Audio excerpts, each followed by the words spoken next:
Good morning. Today's Shiur, the Rambam at the end of Sechirus. Perokim Gimel Halacha Vav and Halacha Zayin,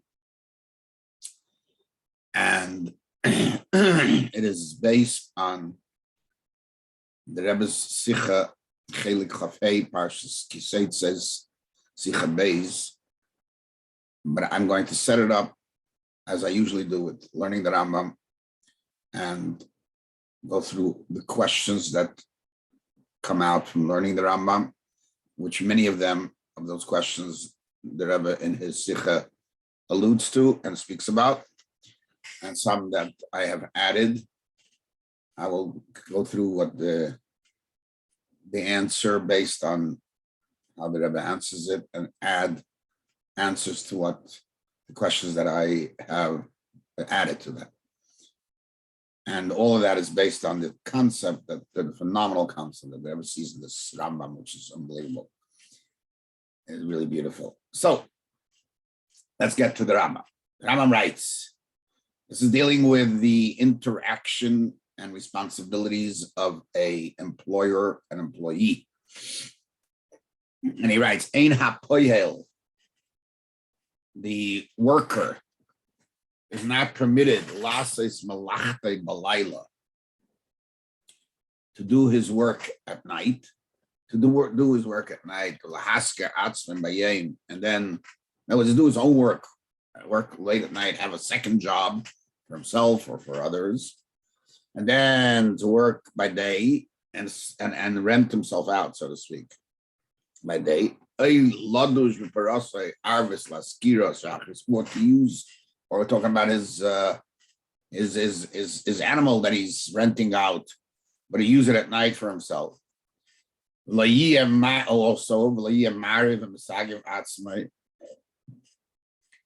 he shouldn't make himself. He shouldn't avoid eating or do other things that weaken him. And he gives away all his food to his children because of that would be considered stealing the work of the owner. So the worker has to be in good shape, and what he's renting out has to be in good shape, and so on and so forth. He's going to be weak. His mind is not going to be there.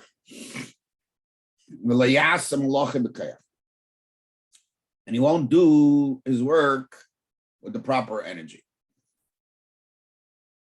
I want halacha. Now he divides up and comes to a second halacha. We're going to go through again these details and the points made. Kederech shemuzar bal habayis shalayigzoy l'schar oni. Just like the employer has to be careful not to steal the wages of his employee, and he shouldn't even delay it, can't pay late, assuming he has the money.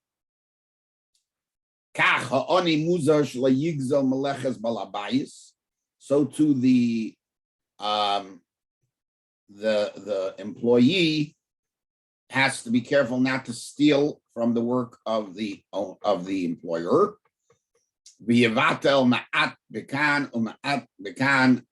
And ends up that he will cut a little here, cut a little there. All day he's going to be cheating.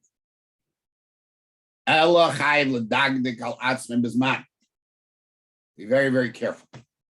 The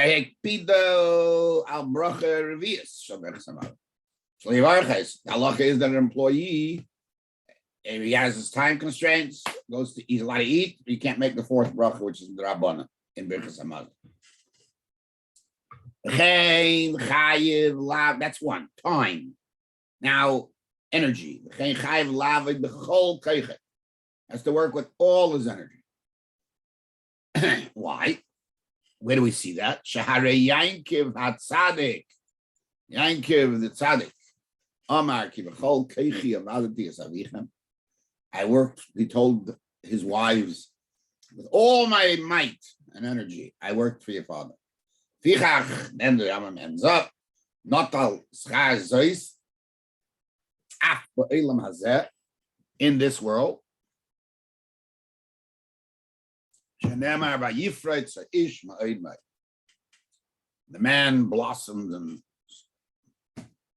very, very much. Okay. The surface seems like a very simple halachas. However, if you analyze upon analysis, there are many, many difficulties in this halacha. And we'll go through most of them, or whatever we have seen. And again, as I said, many of these are the Rebbe's and some that we added to them. First, there seems to be 2 points that he makes here. One, that he says, don't steal from the work of the balabais, right? He says that if you're weak and you're not going to get to do the work bikoyach, with energy. And then he speaks about working b'chol koyach, all your energy. So there seems to be 2 things, energy and all energy. What's the difference? Why does he change the wording? Why does he change the phraseology? And why did he break it up into halachas? It seems like 2 separate things. What's first halacha? What's the second halacha? He writes, just like the owner can't steal from the employee, just like the employer can't steal from the employee shouldn't steal from the owner. Now, whenever the Rambam writes such a statement, Kishem kach, so too, there must be some relationship between those 2 halachas. What is the relationship here that he's indicating? Now, he writes 2 things by the owner. Don't steal, meaning don't withhold payment, not give it to him. Second is don't delay. What does he need that for? We're not, in the reverse, he's not talking about delaying at all. He's talking about actual stealing, what seems at least. In other words, in the employer to the employee and the employee to the employer, there's not we don't see that lo yakvenu part in there. Next, he says, he started off the halacha, in halacha vav. He spoke about a poyel, an employer, and he spoke about a employee, right? The poyel is the employee, and he's not allowed to do it. That's the man. He called him an employee. Suddenly, in halacha zayin, he turns around from being an employee to being an ani, an impoverished person, a poor person. Why? Why did he suddenly switch to that? And what's the purpose of that? And who cares whether the person is doing it for a hobby or he's doing it for because he's poor, or he's doing it because he wants to work? Some people are getting Social Security, they're getting enough money, but they're still working. They want to work. They got to work to keep themselves going. But why is it? That's just a side point. The main point of why we need this? What did he suddenly come into that? When describing the idea that you're going to not be careful with time, he goes into this long description. What's going to happen? You're going to cut a little here and cut a little here, and then you're going to waste your day. That's basically what it sounds like he's saying. What do we need that for? Cutting a little bit is also no good. And if his concern is that cutting a little bit, we'll tolerate, but it's only the big picture that we can't tolerate.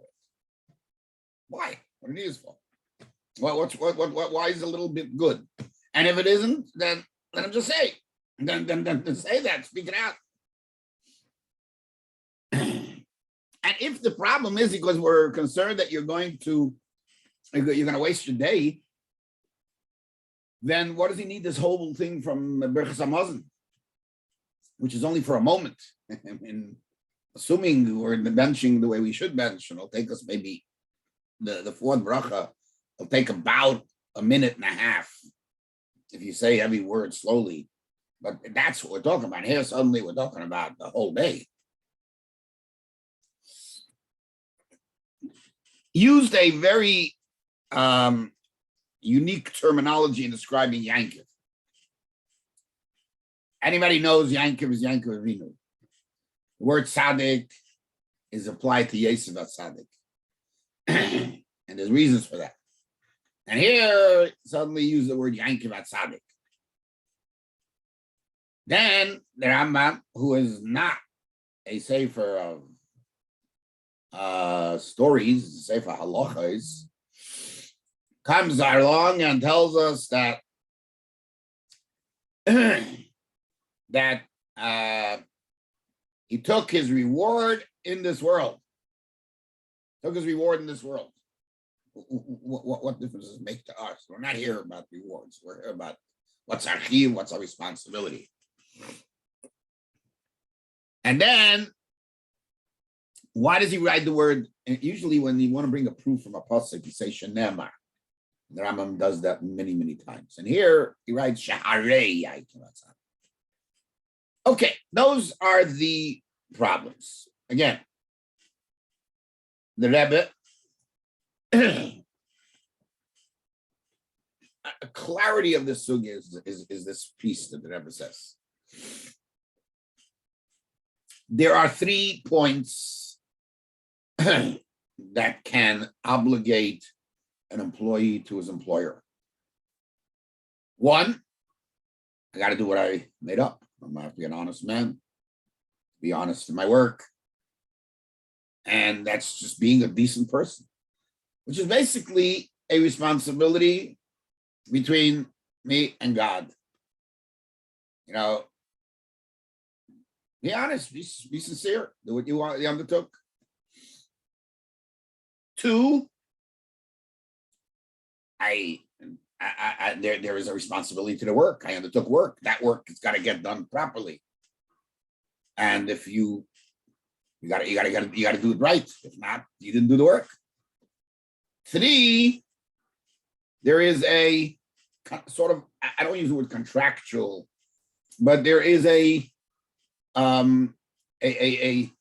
interactive responsibility from the owner, the employer to an employee, employee to employer. Now, there's employee, employer-employee relationship. And that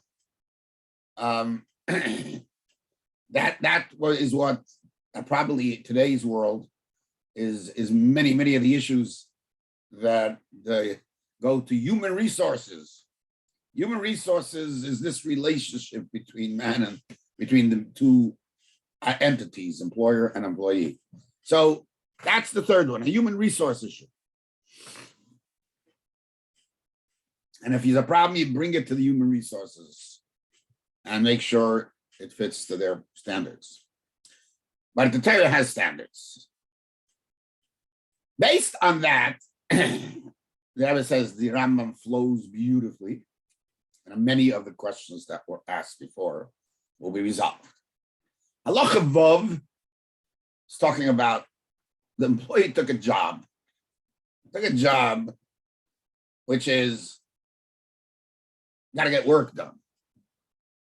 Now, therefore, if you don't put your energy into your work ain't going to get done properly. And that's why he used the word b'kayach, not kol kayach.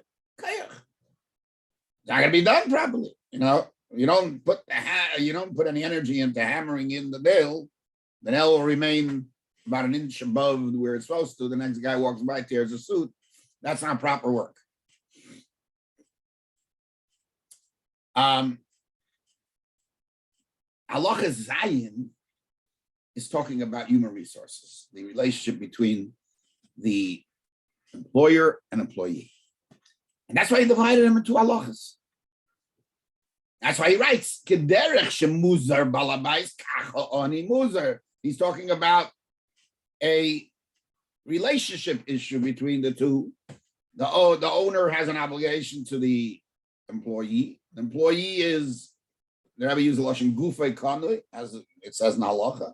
He's like a slave, a servant to him at that point. But it's a dual relationship. They go back and forth. And that's why he writes it in that form. And that's why he adds, not only are you not allowed to steal, you're also not allowed to, the owner can't, the employer can't hold back the money. He can't not pay him, but he can even not delay the payment. He's stressed that even if you're not actually stealing, but you have an obligation to pay him immediately. So to the worker, the employee, who is, again, as we said, literally owned by his master during the time that he's working for him, by the owner, not the master, by his employer. So he has to work with all his energy, even though the work would get done without that. In other words, the Rambam is not here talking about somebody who's, if he doesn't put all his energy, the work isn't going to get done. The work will get done. But the fact that he's not putting in all his energy, it's going to take longer, and it's not going to be the exact, perfect. All that means you have an obligation. You got to do it all. You got to do it with the biggest and the greatest amount of energy they can. And that's why he brings the proof from the fourth bracha, saying that even if you're not really losing much, doesn't matter. This is your relationship obligation. You got to do it to the utmost.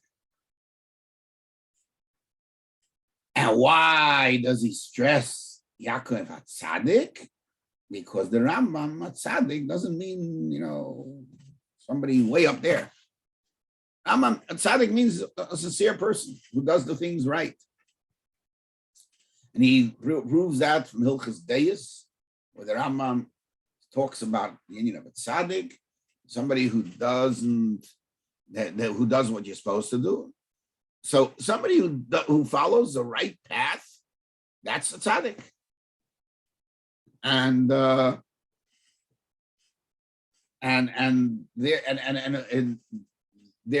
somebody who goes beyond the right path,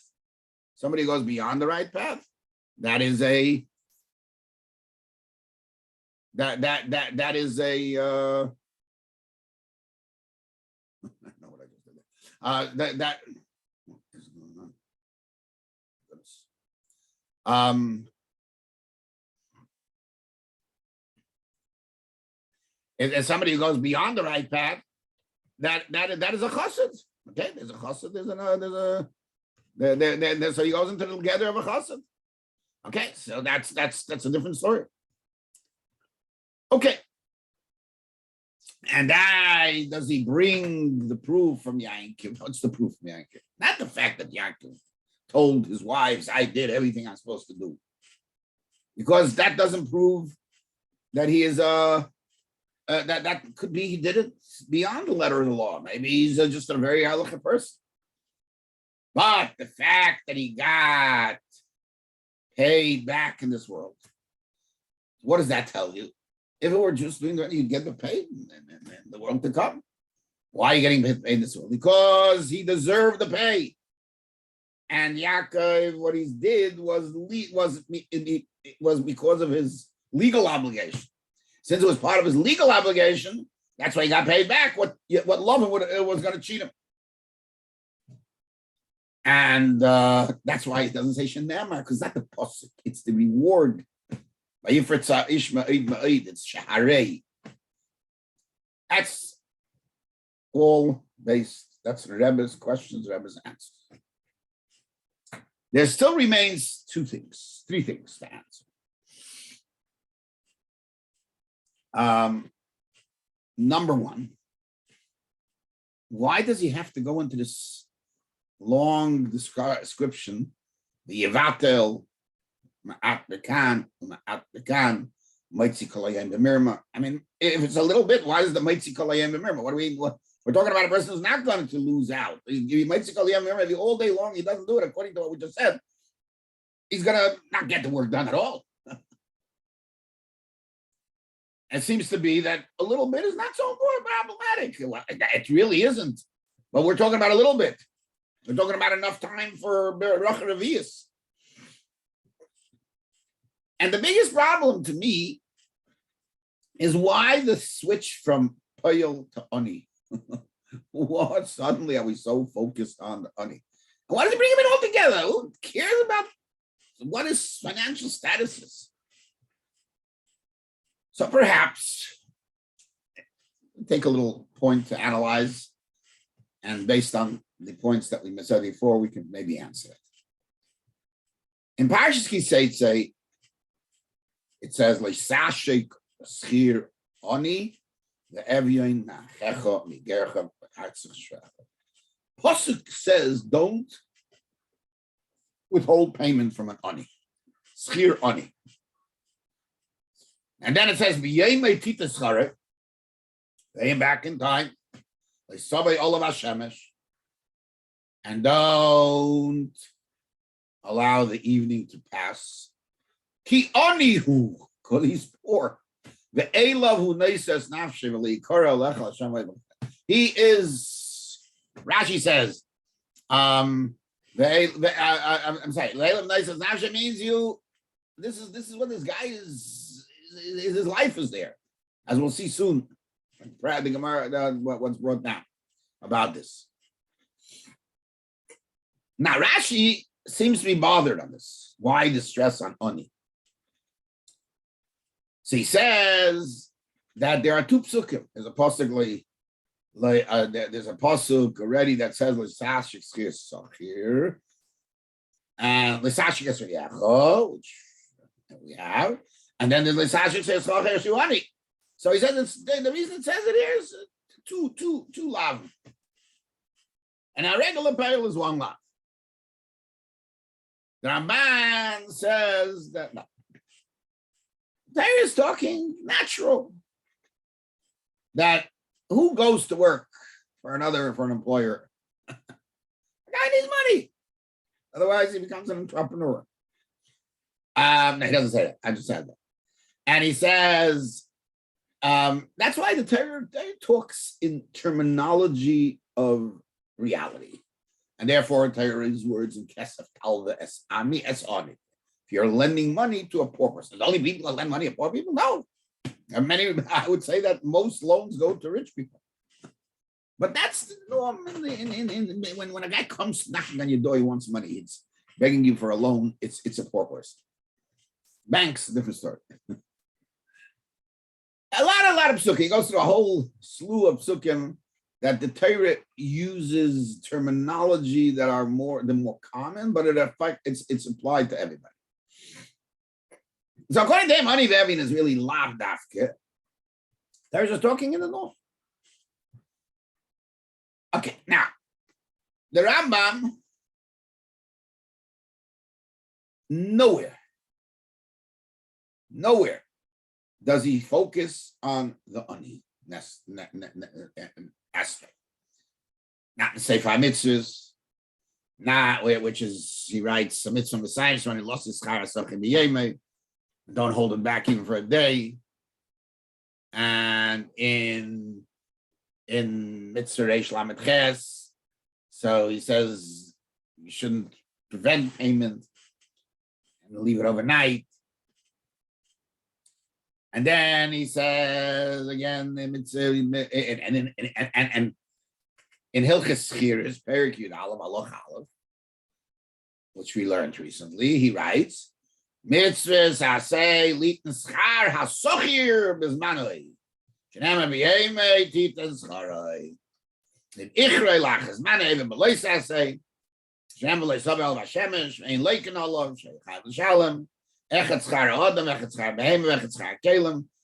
Chayiv litin bezmanei. V'im ichrei lachas manei v'belois hasei. Get a okay. That's it.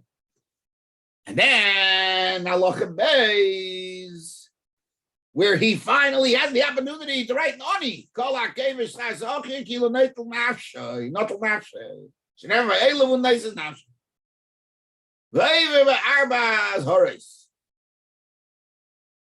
He goes through all of that. Not a word of Ani, nowhere. See, even the word doesn't exist. And suddenly, at the end of the Sechirus and Perokim, Yud Gimel Halacha Zayin, boom, he switches to Balabayas and Ani. Why? I mean, this only reinforces the question, but also gives us some insight that the Rambam Ani doesn't mean anything unique, I would say. Could say that the Rambam learns like the Rambam. That the Aniyim and Yenim are the ones that rent themselves out. So why does he mention it here? Why would he mention it here if he goes like the Rambam? Okay. So perhaps we have to say, first of all, it didn't have to be an Ani. And second, why suddenly, after all this, all these times that he mentions it, never a word Ani, where he had so many opportunities to say Ani, and no, doesn't exist. That word Ani doesn't exist. And suddenly now the word Ani pops up. So well, perhaps we need to say that an employee, our whole employee is synonymous with being Ani, not because he has that money, because he's dependent.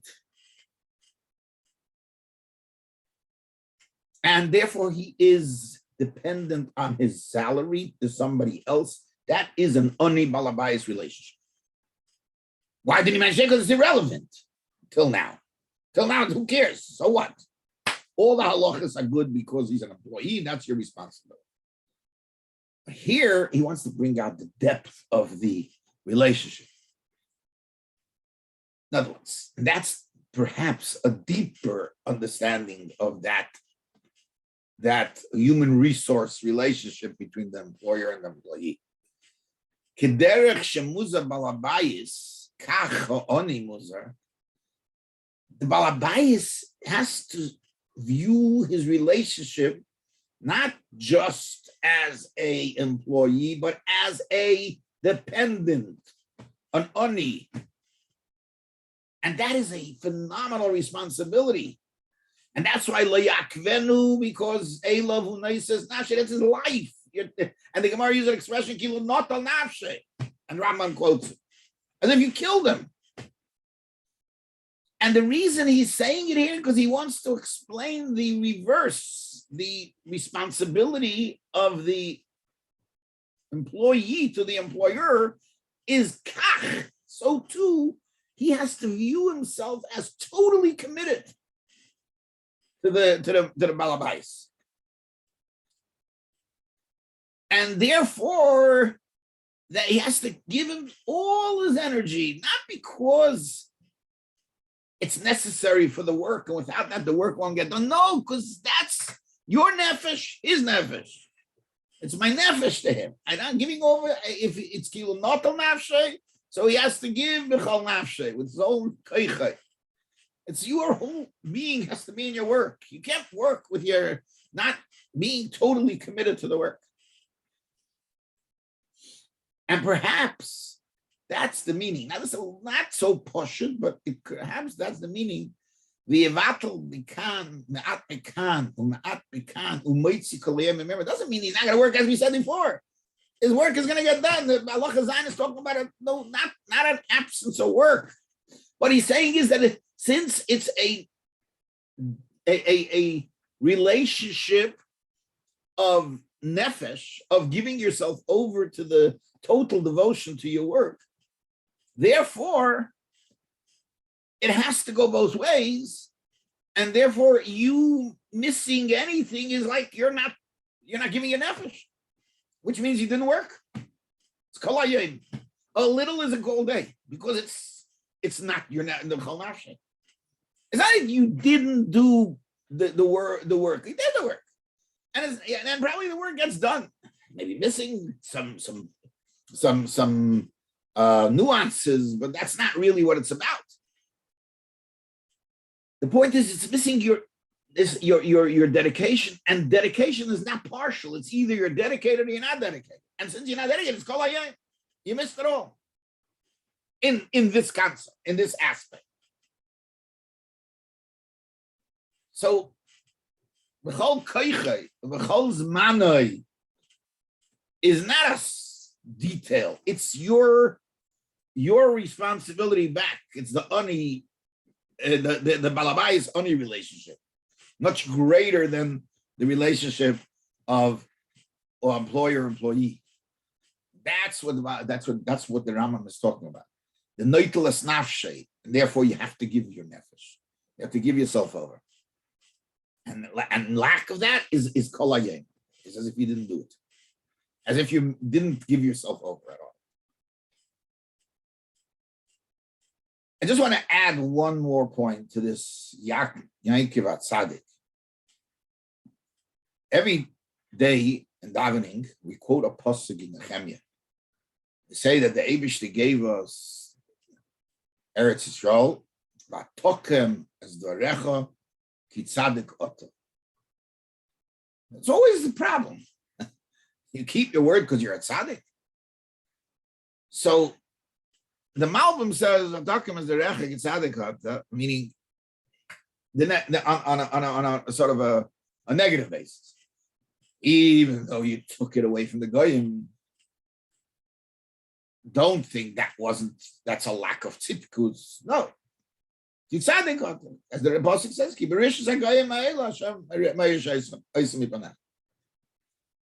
okay, how that fits with the first Rashi in Chumash, it's saying they not Lehem, but that's all because of a reason, obviously. There was some reason. So that's the way he learns. However, the Chidah in the Sefer Chaimas Onoch teaches no. That Vatokem as Rechi Tzadikota is like the Razal say on the Pasuk Udvar Elikeinu Yokem La'Olam. That the Eibishter's words are forever, and he's referencing a Medrash Rabbah in Parshas Shlach that the Medrash says that a king had a person that he loved, and he told him, "Come with me, and I'll give you a gift." He went with him, and he died. King called in his son, his friend's son. He says, "Even though your father died, I'm going to give you the gift." So the same idea here, that the Eibishter is the king. Avraham is Oyavi. Avraham is my beloved. And the Eibishter told him, "Come with me. Lech lecha me'artzecha." Interesting translation. Come with me. And he told him, and also I'll give you the land. And then he said, even though then he died, he tells the kids, even though I promised it to your parents, and they're not here anymore, I'm going to give it to you. Okay, there's a lot to be said about it. And this is not the context of the place to say that. But what do we see? That the word tzaddik only means that you keep your word. Var lekeinu yokem. Fitting to how the Rebbe explains tzaddik according to the Rambam, I just want to show that we find that the word tzaddik in Novi, in the Chemia, means that. And therefore, it fits very well. Yankiv Tzaddik keeps his word, because the relationship here is that I got to keep my word with you. We have a relationship. We gotta keep our responsibility and our deal that we have. Anyway, that's this Rambam.